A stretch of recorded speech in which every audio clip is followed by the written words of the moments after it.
Titanic, a lesson about warm human affection, impermanence.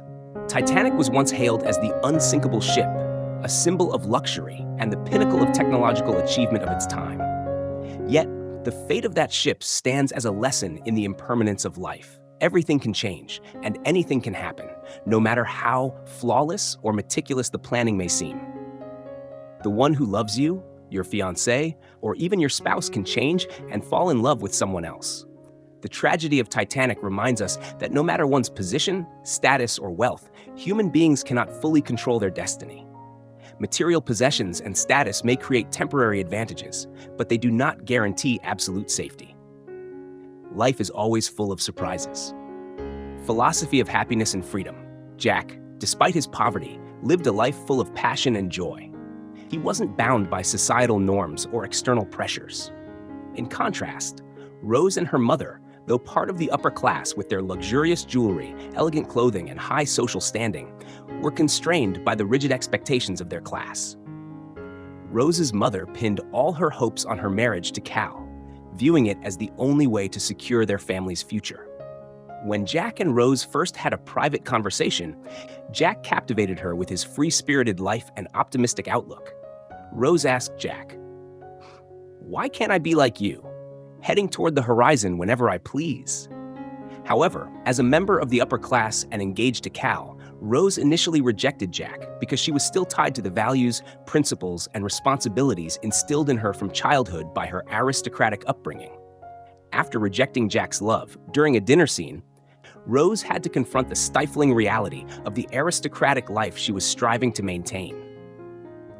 A pivotal moment came when Rose observed a noblewoman teaching her very young daughter the intricate rules of etiquette. That moment was a reflection for Rose. She saw herself in that little girl and realized she was unsuited for the rigidity and elaborate customs of aristocratic life. While a noble girl had to learn etiquette and cultivate her manners to become a proper lady, a young girl from a working-class family in the third-class deck could freely play, dance, and enjoy herself in a lively, uninhibited atmosphere. This stark contrast raised a profound question. Was being the daughter of a countess truly more fulfilling than growing up in a poor family, but living freely and joyfully? Happiness doesn't stem from status or wealth alone. It also depends on how well one's lifestyle aligns with their personality and desires. For Rose, the rituals and norms of aristocracy were not only unfamiliar, but also stifling, suppressing her yearning for freedom.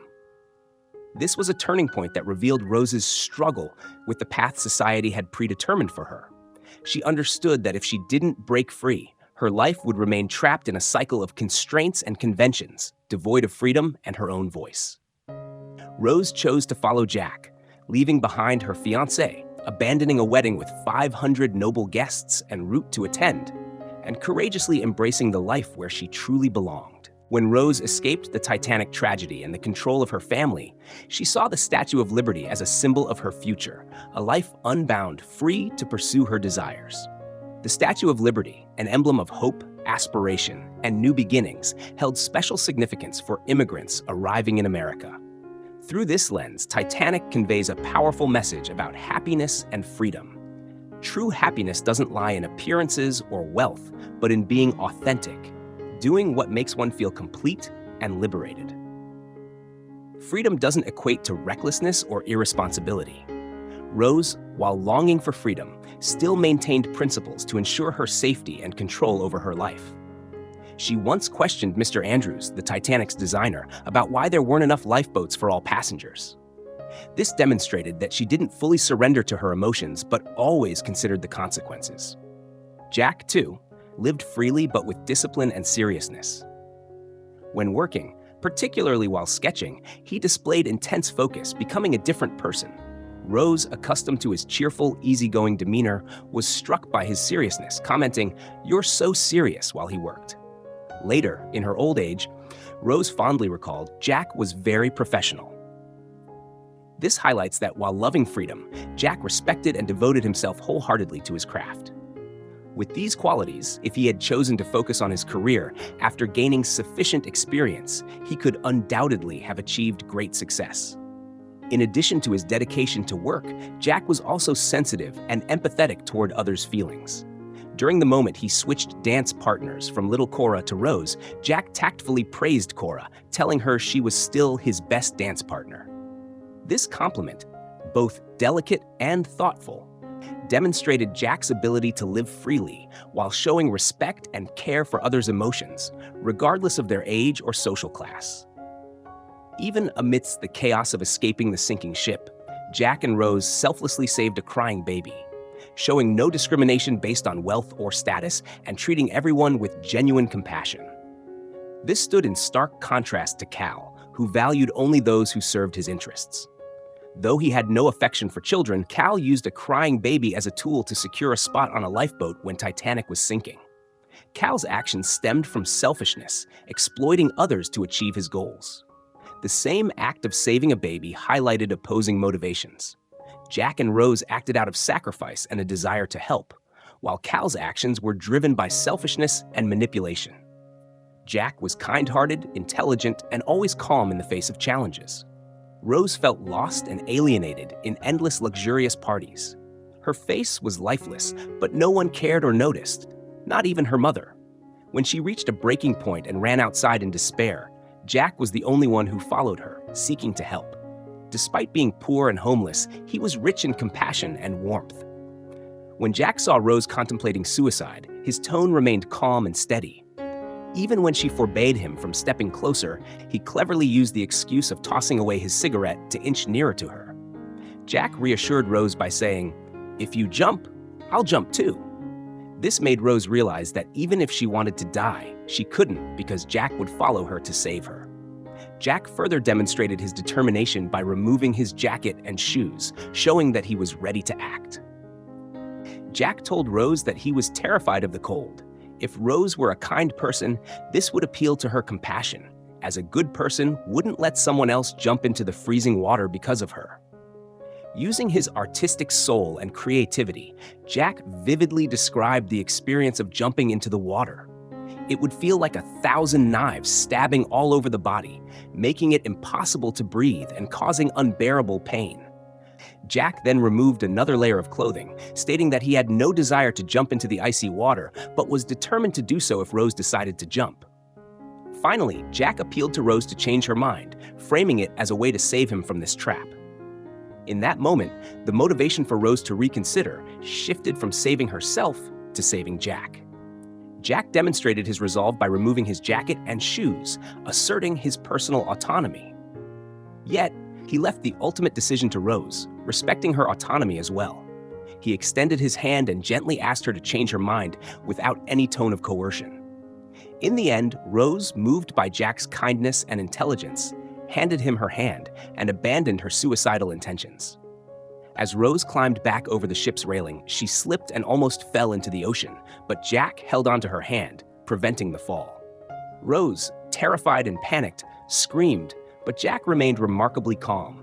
He reassured her that he had a firm grip and wouldn't let go. His composure transferred to Rose, helping her focus on climbing back up instead of succumbing to hysteria. In this critical moment, saving her wasn't just a matter of physical strength, but also mental sharpness and emotional finesse. The drama didn't end there. After saving Rose, others misunderstood the situation, assuming Jack had assaulted her. Security personnel were called to restrain him, and Cal erupted in anger, berating Jack for touching his fiancée. Yet, Jack responded calmly, sliding his hands into his pockets without resistance or excuses. As Rose began explaining the accident, Jack watched with interest, as if observing an intriguing scene. His intelligence allowed him to understand that, since he had done no wrong, there was no need to fear or defend himself. He trusted that Rose's explanation would be enough to clear his name. Despite not being a nobleman and wearing ordinary clothes, Jack's actions, from saving Rose with sensitivity and skill to his composed and dignified demeanor, exceeded the sophistication of the aristocracy. Jack's gratitude for life and its serendipities. Living a free and adventurous life, Jack deeply valued every moment of his existence. He described life as a gift to be cherished and never squandered. He appreciated seemingly small yet invaluable things: the fresh air in his lungs, the chance encounter with Rose, and the present moment aboard the magnificent ship. To Jack, life was a treasure, and every moment, every connection, was worth embracing and cherishing.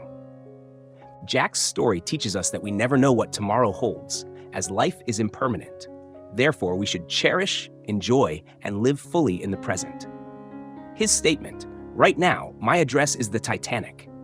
After that, it depends on God's sense of humor," reflects Jack's belief that life is unpredictable and full of risks.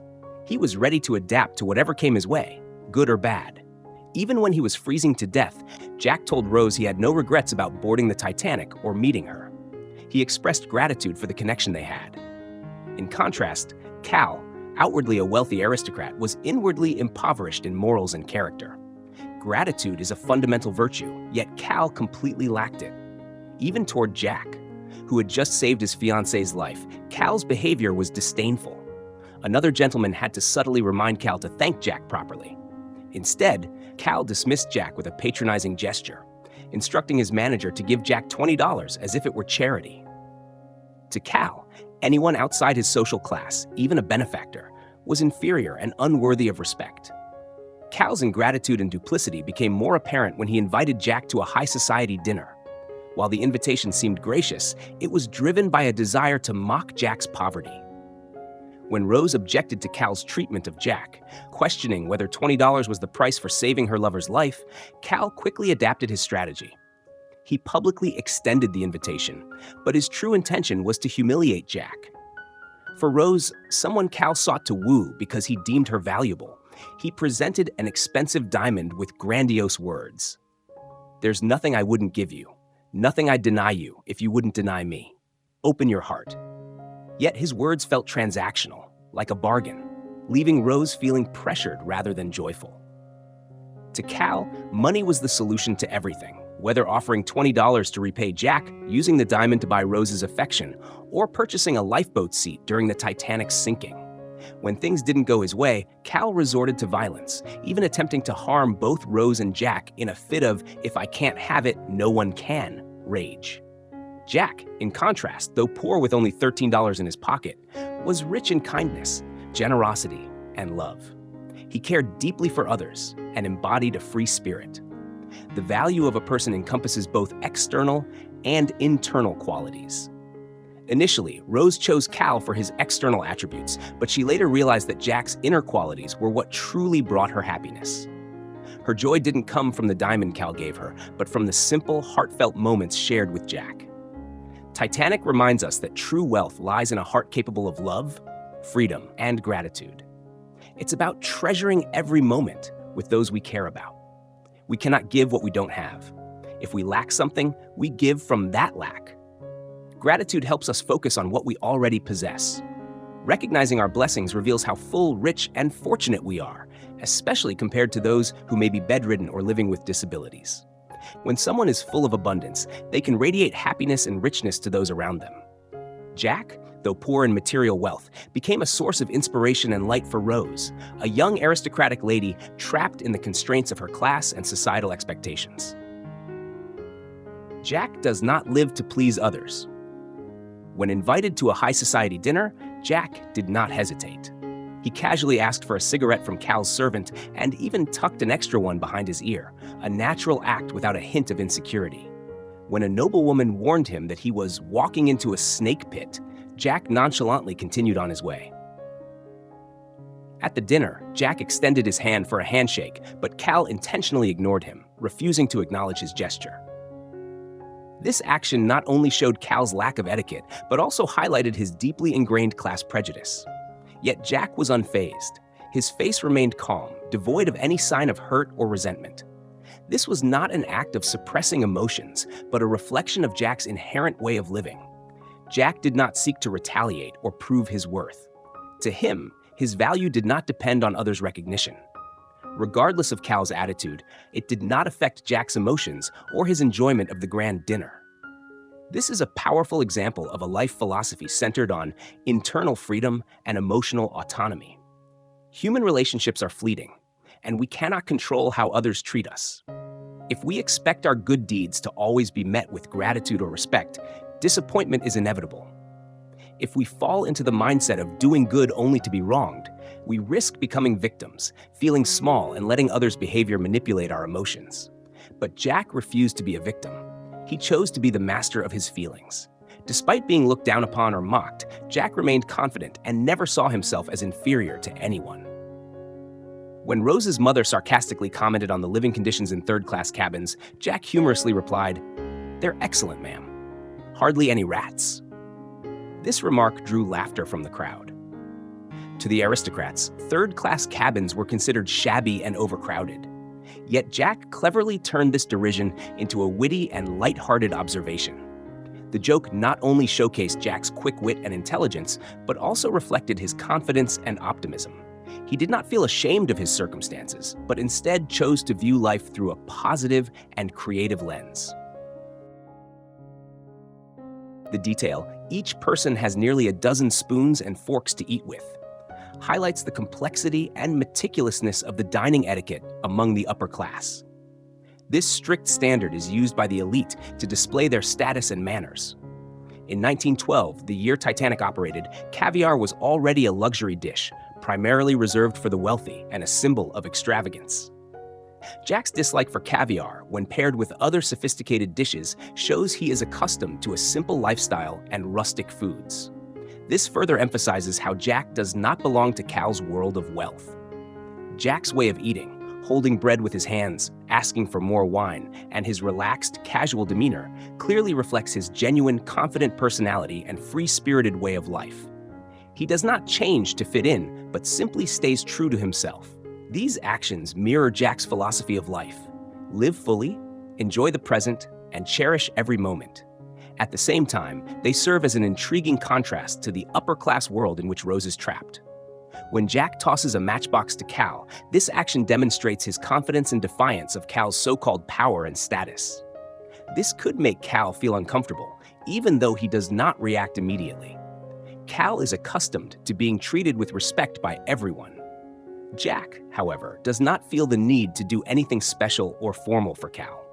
A person's class and value are not defined by outward appearance or societal rules, but by what lies within. This makes me truly resonate with the saying, "Don't judge a book by its cover." Jack is someone who, once he sets his mind on something, will find a way to achieve it. Right from the start of the film, Jack's character is clearly depicted. Wanting to travel to America on the Titanic, but lacking the money to buy a ticket, he uses his poker skills to win a ticket onto the ship. This demonstrates his determination to achieve his goals once he identifies them. When he first talks privately with Rose, Jack quickly identifies the crux of her long-winded story with a simple question: "Do you love Cal?" This straightforward approach is like striking directly at the heart, leaving Rose stunned and flustered, forcing her to change the subject because she doesn't dare to answer. Jack sees Rose as his goal to pursue, with the opportunity lying in her being constrained by the upper-class societal mold and living in an unhappy relationship. He is unafraid to storm an enemy fort, choosing to woo someone already engaged. This journey is reflected through various specific actions. First, Jack teaches Rose how to spit on the luxurious Titanic ship. Spitting is considered a crude act by upper-class society. Though small, this act marked the first time Rose dared to break free from her constraints and experience simple, natural freedom. Through this, Jack helps Rose reveal the free-spirited and rebellious side of her that had been buried for years. Noticing Rose's lack of genuine interest in the formalities of the grand dinner table, Jack skillfully writes a note, shakes hands to bid farewell to Rose, and leaves. Then, shortly after, at London's Big Ben clock tower, Jack smiles and asks Rose, "Would you like to come to the real party with me?" The scene suddenly shifts to the lively atmosphere filled with musical instruments and rustic, intimate dancing of the working-class passengers in third class. The place where Jack just mentioned there were no rats. The festivities here are a complete contrast to the stiff and formal environment of the first-class cabins. Here, everyone can freely enjoy themselves and be who they are without fear of judgment. Knowing that Rose is tempted but hesitant, Jack gradually guides her. Here, Rose gets the chance to dance, let loose, and completely break free from the upper-class norms that have restrained her for so long. This is the first time she truly experiences joy and unleashes the rebellious spirit that has been starved within her for years. The next day, when Cal's men prevent him from seeing Rose, Jack boldly steals a suit and sneaks into the aristocratic area to meet her. Despite knowing this action could cause trouble, he is determined to confront any obstacles to tell Rose what is important. Fortunately, after initially rejecting Jack, Rose reconsiders and decides to return to him. But even if Rose had not come back, Jack would have continued to pursue her with his characteristic persistence in achieving his goals. When Rose agrees to follow her heart, Jack immediately seizes the opportunity to create a romantic moment. He asks her to close her eyes and experience the feeling of flying at the bow of the ship with him. This is not only a romantic gesture, but also symbolizes Jack helping Rose feel true freedom, completely escaping the burdens of upper-class society. In summary, Jack is intelligent, perceptive, and quick to seize opportunities in pursuit of his goals. He not only seeks to achieve his own goals, but also helps Rose liberate herself and reconnect with her true self. Jack is truly the wealthiest person aboard the Titanic, as he is the one who gives the most. On the Titanic, the number of lifeboats was only enough for about half the passengers. This meant priority was given to first-class and second-class passengers who had paid more to be on board. Third-class passengers were locked behind gates, denied the chance to escape. This locking of doors and discriminatory treatment was one of the reasons the mortality rate for third-class passengers was significantly higher.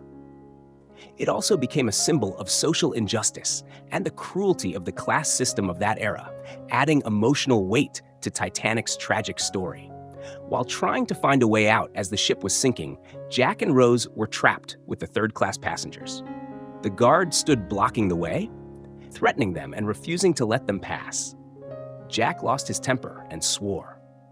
This is a particularly significant moment because it contrasts with the calm demeanor he usually displays and is the only time in the film we see him lose control. However, this does not contradict his character, but instead highlights the authenticity of Jack as a person. When the door could not be opened, Jack and Rose faced a race against time, with water rising rapidly and death imminent. At this point, the situation had become a survival battle, where the tension had reached its peak. This was no longer a rash act, but an instinctual reaction, as everything was happening too quickly and dangerously. When the door couldn't be opened, Jack felt helpless, not only for himself, but more importantly, because he couldn't protect the one he loved. Even the calmest person can lose control in such a life-threatening situation. Jack's swearing shows that he is not a perfect or overly idealized character, but a flesh-and-blood human being with full emotions and natural reactions, capable of love and anger.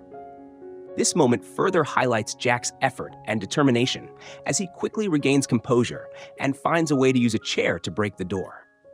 More importantly, Jack's anger in his fight for survival serves as a foundation, emphasizing the nobility of the selfless acts he demonstrates later in the story. When the Titanic had fully sunk, Jack once again faced death in the icy water. The scene where Jack gives up the wooden plank for Rose is a profoundly moving image of kindness and sacrifice for the one he loves, evoking powerful emotions in the audience. Jack tried climbing onto the plank, but realized it couldn't support both of them. If they both climbed on, their combined weight would cause the plank to sink, leading to both of their deaths. Rose lay on the wooden plank, floating amidst the freezing sea, while Jack endured the brutal cold, submerged in the icy water. Both Rose and Jack understood just how cold the water was, as Jack had once described it to Rose on the ship's deck when she contemplated suicide. The water felt like 1,000 knives stabbing all over the body, making it impossible to breathe, with only excruciating pain remaining.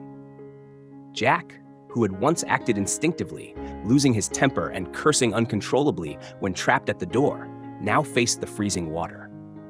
At this moment, when death was imminent, his survival instinct should have been at its peak. With the strength of a man, that instinct could have easily driven him to push Rose into the water and climb onto the plank to escape death himself. But Jack did not do that. His choice to face death rather than fight Rose for the plank demonstrates his kindness and nobility, transcending both pain and survival instincts to protect the one he loved. Not only that, as death loomed closer, Jack showed no complaints or fear, but continued to encourage Rose. He made her promise to keep living, Seek happiness and never give up. His thoughts remained focused on Rose. Jack said, "Winning that ticket was the best thing that ever happened to me. It brought me to you, and I'm thankful for that, Rose. I'm thankful." Jack was not only grateful for their love, but also cherished the small opportunities that led to that love. Even if it meant sacrificing his life, Jack had no regrets because meeting Rose was the most precious gift life had given him. Even on the brink of death, with not a penny to his name, Jack still mustered his last strength to do something for someone else. True wealth is not in possessions, but in giving. Jack was truly the richest person on the Titanic. He told Rose, "You'll get out of here. You'll marry someone else, have lots of babies, and watch them grow. You'll die an old lady, warm in your bed, not here, not this night." Jack not only gave up his life for Rose, but also inspired her to keep living. His words of encouragement before his departure became a profound source of motivation for Rose to honor her promise, overcome hardships, and live a fulfilling life, as she recounted at the end of the film. Life is a gift, and we each have only one chance to live it fully. As long as we don't harm or negatively impact others, we should live our lives in our own way, free from the constraints of societal barriers or the imposed expectations of others. Freedom of the soul is the most precious treasure, for only then can we truly be ourselves and embrace the profound beauty of life. Titanic serves as a reminder that true love and the value of life are not defined by what we possess, but by our humanity, our capacity to love, and our willingness to give. Jack sank into the icy waters of the Atlantic alongside the Titanic that fateful night, leaving behind a warmth in Rose's heart and in the hearts of countless viewers.